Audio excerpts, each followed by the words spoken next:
All right. Hello, everyone, and welcome to Chapter 8, which is the social mind.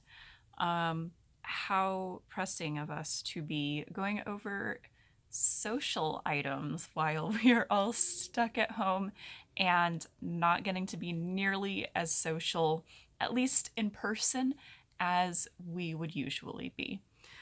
This is definitely a lot more difficult for some people than others, which, if you have read the chapter, you've probably thought of along the way. So, our goal along the way here is to discuss, what makes the mind need social contact. How have humans built these really intricate social systems? How does it affect our brain? Um, Also, how does our brain then affect those same social systems? And what does that interplay do? So, we're going to be going over uh, all of that.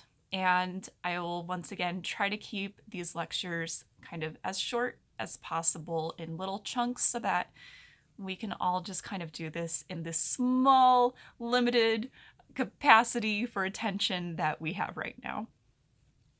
So before we jump fully into things, just a few reminders. You guys have your first quiz on Blackboard this week. It will be due Friday at 9 p.m. So that's Friday, April 3rd. And you can find this on the tab on Blackboard that is for exams and quizzes.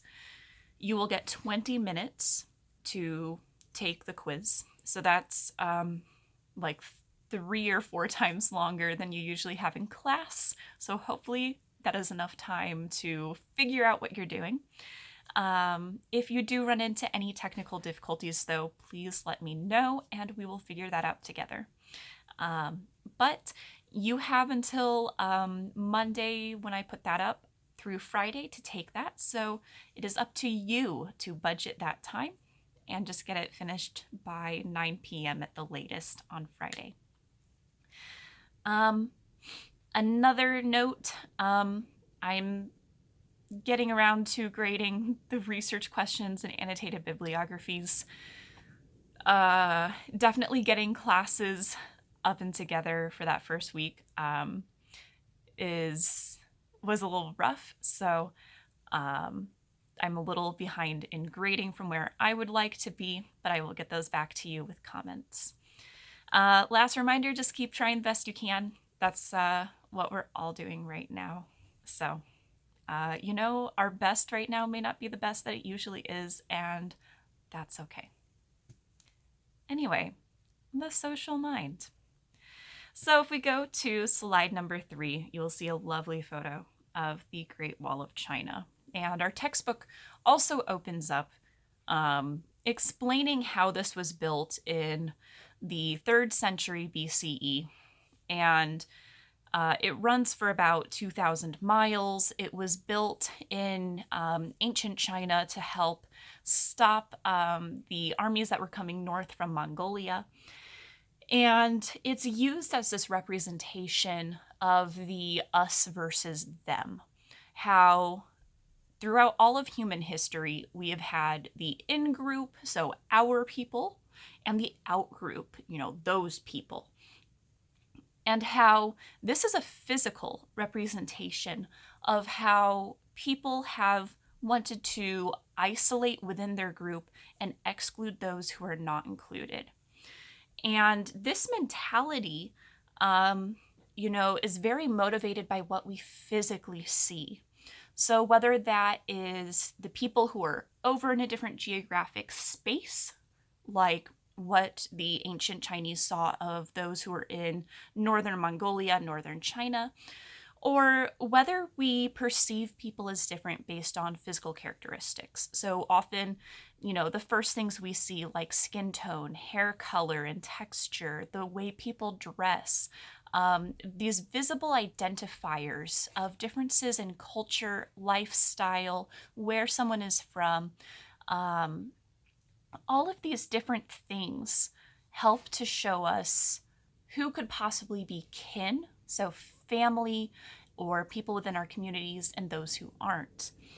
Um, and it kind of gets down to the fact that ethnicity is something that has often divided us. And if you look at our fourth slide, we can kind of see how this works in socio-cultural groups. So if you think of yourself, you are within multiple layers in society, and you belong in multiple groups. Technically, we all belong to a single group on this same planet, but our human minds are not able to comprehend over 7 billion people and the vast variety of life that exists on this planet. We just don't have the capacity for it. At most, we really only have the capacity for about 150 close relationships in our life. And so, we don't, as humans, do well living in any type of isolation, as you may be experiencing right now. And so we build these social and cultural groups. So you can think of yourself as somewhat in this center. And then outside of it, your family. So not just immediate family, but that can also be your extended family, depending on what your cultural background is for thinking of family. Quite often in more Western thought, we think of family as being that nuclear family. And then in other cultures as well, we may think of it as that large extended family. I do come from a background where for family, I think of large extended family, and we constantly get together as large extended family. But that's not always the case. So what you consider as family versus the next layer of community may bleed together. And that's okay. That's culturally based. But that next step is your community. So who all is living around you, who may be the same ethnicity, who may share the same culture, have very, maybe similar features, dress the same way, often eat the same food. Who are those people? And then outside of that, maybe the same city, where you might have differences in people, but for the most part, you have some type of cohesiveness together and belonging. And so you can think of these cohesive concentric circles wrapping around until you get to yourself in that center. And we often identify with our self-concept based off of the people whom we're around and the groups that we fit into. And so you can actually think about self-concept that we spoke about all the way back in chapter 5, and how semantic memory as well is based off of a lot of where you perceive yourself as fitting in to these different groups.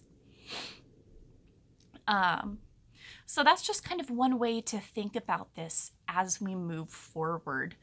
And as we look at, how there is a lot of variability, which you'll see on slide 5 in socio-cultural groups, and how we need to belong to groups. It's very important to us as functioning humans as we work together to solve problems, and, especially evolutionarily to be able to survive. But that creating these groups does cause divisions. We have seen that all through human history. We see it today, and it causes prejudices when we create the us versus them. And these are relying on those schemas that we've built to try to help us identify what's happening, and trying to understand different groups. And it's something interesting to think about, considering that we base these off of very shallow differences between us. Humans, by and large, are very similar. The differences between one another are very surface level for especially the things we identify by sight. So whether that is, genetic, like differences in skin tone and differences in the way people dress, which is often based on climate and the availability of resources. That could be a whole fashion history lecture right there.